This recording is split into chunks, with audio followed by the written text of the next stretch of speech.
Hello everyone, this is Gene Geog History, and today I'm going to cover Southeast Asian, so let's just get right into it. Southeast Asia is one of the world's most diverse regions from an anthropological and genetic perspective. Unlike regions that are dominated by one major ancestral population, Southeast Asia is a crossroads where multiple ancient human migrations met, mixed, and diversified over tens of thousands of years. The region includes 11 modern countries, i.e., Brunei, Cambodia, Indonesia, Laos, Malaysia, Myanmar, Philippines, Singapore, Thailand, Timor-Leste, and Vietnam. It essentially can be divided into mainland Southeast Asia, which includes the countries Myanmar, Thailand, Laos, Cambodia, and Vietnam, and maritime Southeast Asia, which includes Indonesia, Philippines, Malaysia, Brunei, Singapore, Timor-Leste. So, from a geographic position, Southeast Asia sits between three enormous cultural and biological spheres: East Asia, South Asia, and Oceania. Because of this location, it has served as a migration corridor for modern humans leaving Africa, Austroasiatic farmers, Austronesian seafarers, Chinese migrants, Indian merchants, Arab traders, and Europeans. As a result, almost every population in Southeast Asia has experienced some degree of mixture. Okay, so regarding the major anthropological zones, we have mainland Southeast Asia, which is generally characterized by Austroasiatic ancestry, Thai ancestry, and Tibetan influences, and the typical peoples of this area include Thai, Lao, Khmer, Vietnamese, and the Burmese.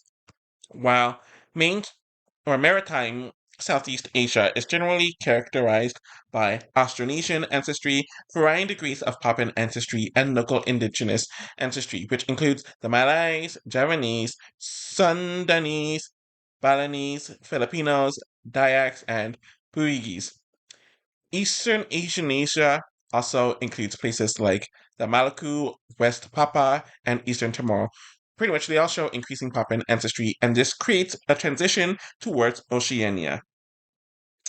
So, from a genetic structure or genetic point of view, Southeast Asians usually derive from the combinations of ancient Southeast Asian hunter gatherers, East Asian agricultural populations, Austronesian migrants, Papuan ancestry, especially the East, South Asian ancestry, especially the western parts, and Chinese ancestry, which is historically recent in many areas.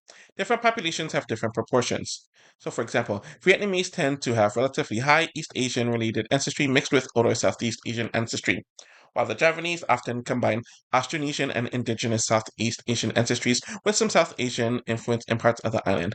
Filipinos generally have substantial Austronesian ancestry along with varying combinations from earlier island populations, and Papuan ancestry becomes much more prominent in eastern Indonesia.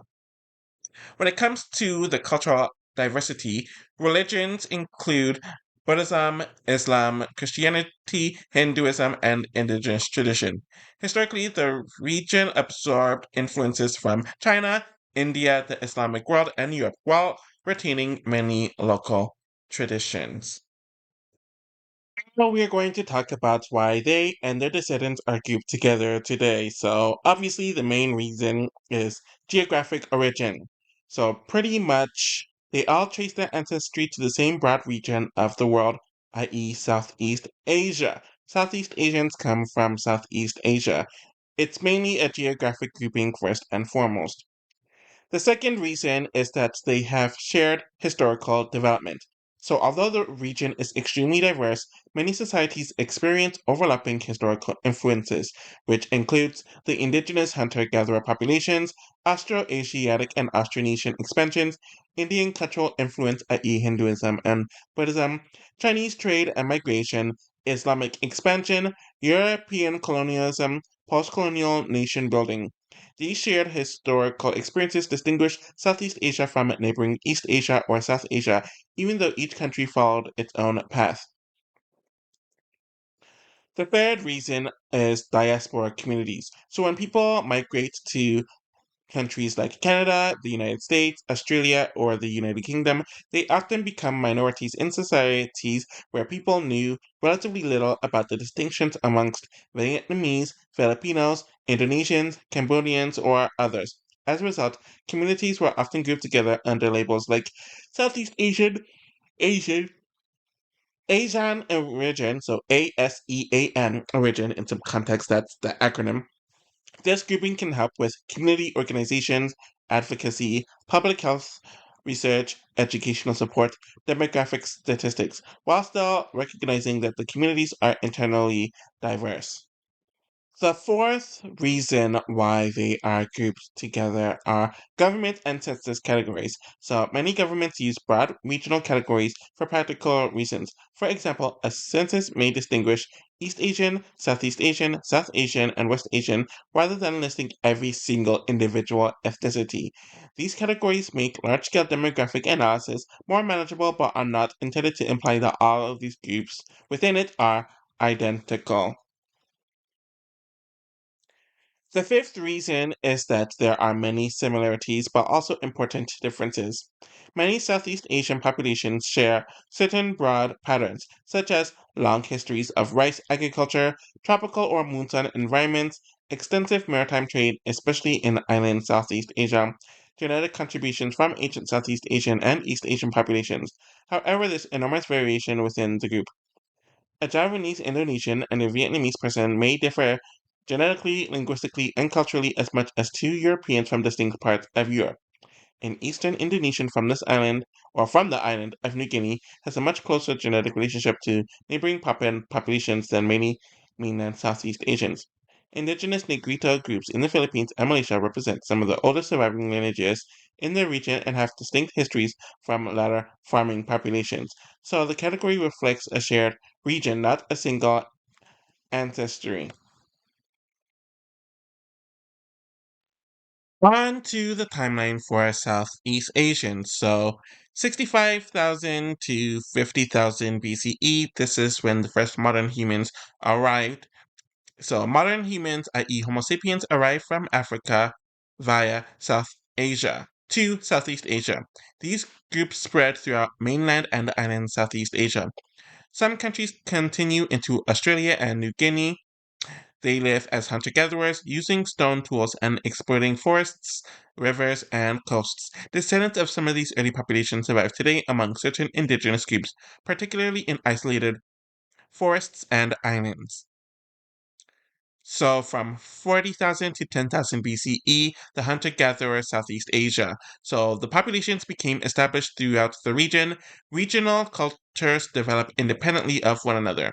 People hunt, fish, gather plants, and create increasingly sophisticated stone tools.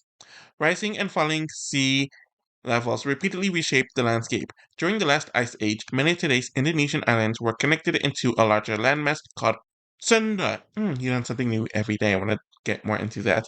Allowing easier movement between areas that are now separated by sea.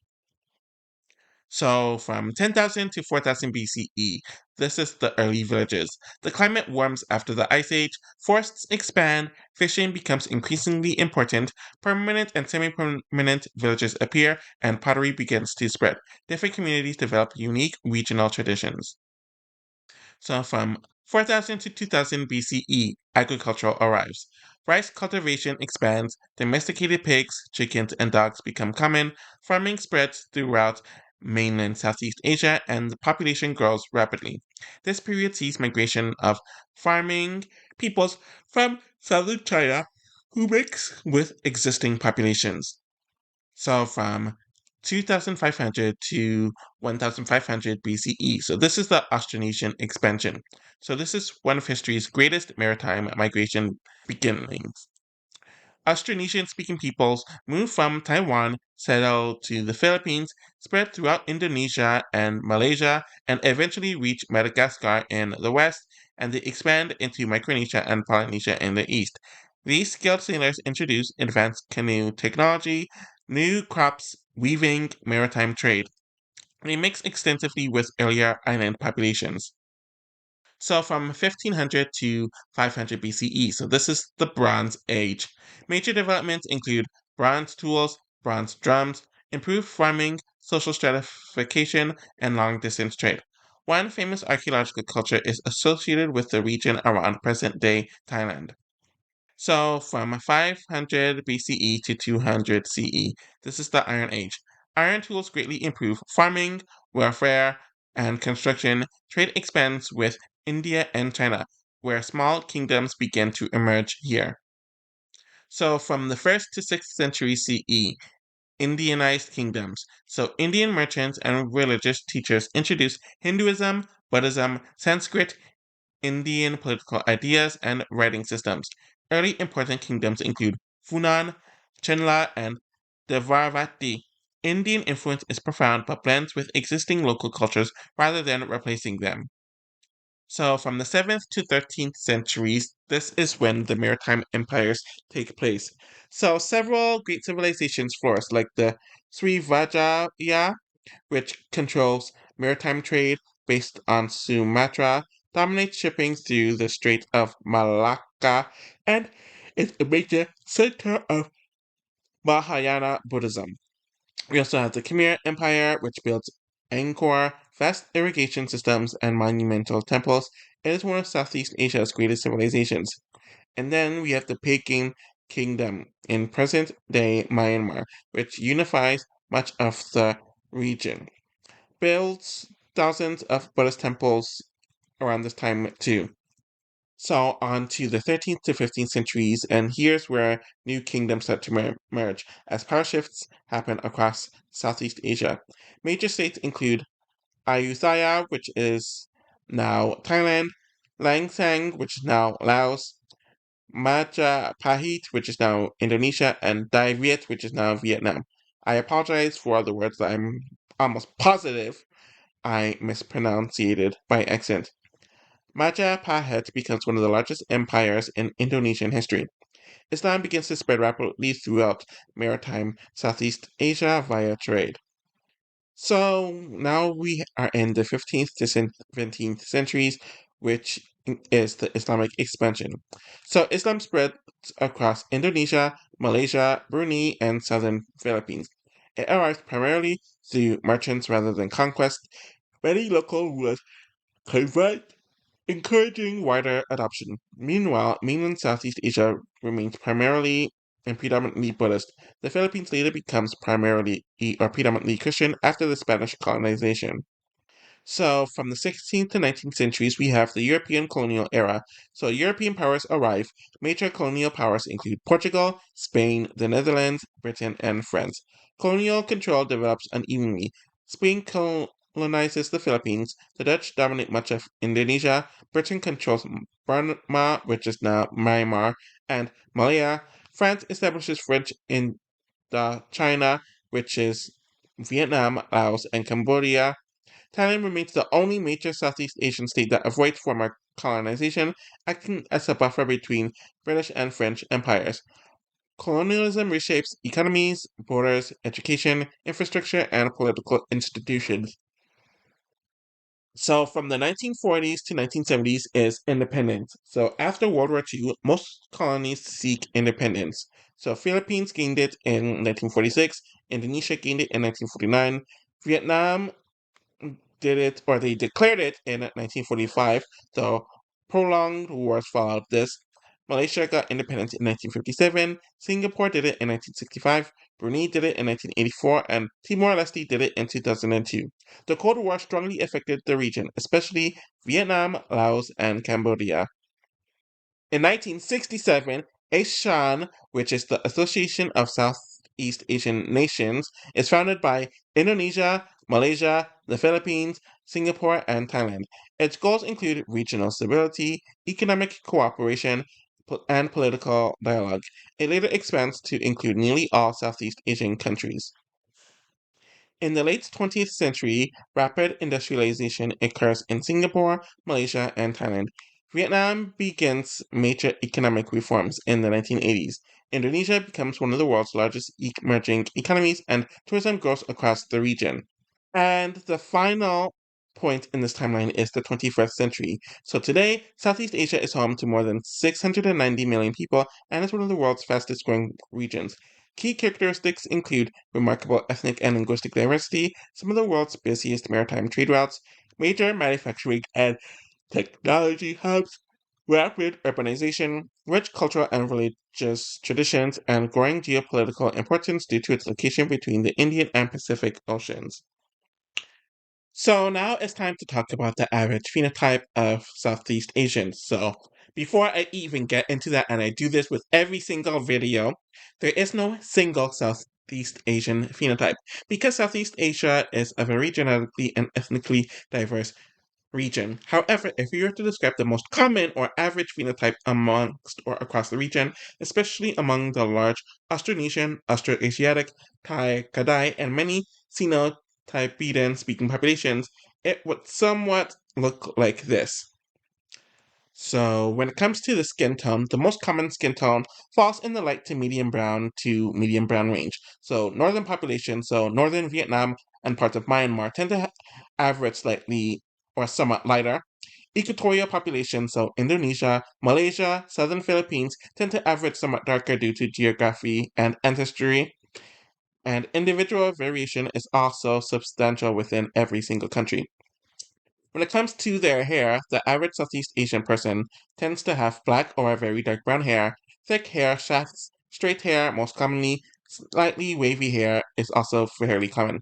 Curly hair occurs naturally in some populations, particularly among certain indigenous groups in the Philippines, Malaysia, and eastern Indonesia, but is less common overall. When it comes to their eyes, most people have dark brown eyes, almond-shaped eyes, and epicanthic folds are common in many populations, but it isn't universal. The prominence of the epicanthic fold varies considerably between populations and individuals. When it comes to face shape, a common facial pattern includes oval to moderately round face, medium forehead, moderately broad cheekbones, gently rounded jawlines, and relatively soft facial contours. Mainland Southeast Asians often have somewhat flatter mid-faces than many island Southeast Asians, though there is wide overlap. When it comes to their nose, the average nose is medium in width, low to moderate nasal bridge, rounded or slightly expanded tip. There is considerable regional variation. Vietnamese and some northern mainland groups often have narrower noses on average, while eastern Indonesian and Papuan associated populations often have broader noses on average. When it comes to their lips, they are generally medium fullness, well defined, with their lip shape, and the lower lip is often slightly fuller than their upper, though there's of course variation. When it comes to their body build, they have relatively slender builds, a medium stature, and lean musculature. When it comes to the average height, the men are roughly around 5'4" to 5'7" in height, obviously varying by country, while the women are roughly 4'11" to 5'3", with variances within each country. So I do want to do brief descriptors of the regional differences. So there is a gradient with Southeast Asia and not a single phenotype. So with mainland Southeast Asia, this includes Vietnam, Thailand, Laos, Cambodia, and Myanmar. So pretty much the ones connected to the main continent. Common tendencies include relatively lighter, average skin tones, straighter hair, and facial features that often overlap with southern Chinese populations due to shared ancestry and historical gene flow. So pretty much their connection to East Asia has them looking more like them and less distance compared to what I'm going to get into next. So now we're moving on to the maritime Southeast Asian. So this is the Indonesians, the Malaysians, the Filipinos, and the Brunis. Common tendencies include medium to darker brown skin on average, somewhat broader range of facial features, and strong Austronesian heritage, combined with local indigenous ancestry. So having more Austronesian ancestry and being closer to the equator has them being darker with some wider features on average. And then we have eastern Indonesia. So areas such as the the Maluku Islands and parts of the western New Guinea shows increasing Papuan ancestry. Average features often include darker skin, curlier hair, broader noses, and greater resemblance to neighboring Melanesian populations, which I will get into in a few weeks for sure. And the final section is about the relationship with Race. So, obviously, from a modern anthropological and a genetic perspective, Southeast Asian is not a single biological race. Instead, they are a collection of hundreds of populations with different ancestries that have lived in the same geographic region and exchanged genes for over thousands of years. My bad. So, pretty much, they are grouped under the broader racial or ethnic category of Asian in many societies or many modern societies, especially in North America, Europe, and Australia. So, regarding the historical racial classifications, so during the 18th to early 20th centuries, European scholars developed racial classification systems that divided humanity in a small number of large races. So Caucasian or Caucasoid was what Europeans would be put under. Sub-Saharan Africans would be put under Negroid, and East Asians as well as Southeast Asians would be put under Mongoloid. Though there's even more distinction between that, where Northern Mongoloids were considered East Asians and Southern Mongoloids were considered Southeast Asians. There was an additional category in some places like Malay, but it really wasn't consistent.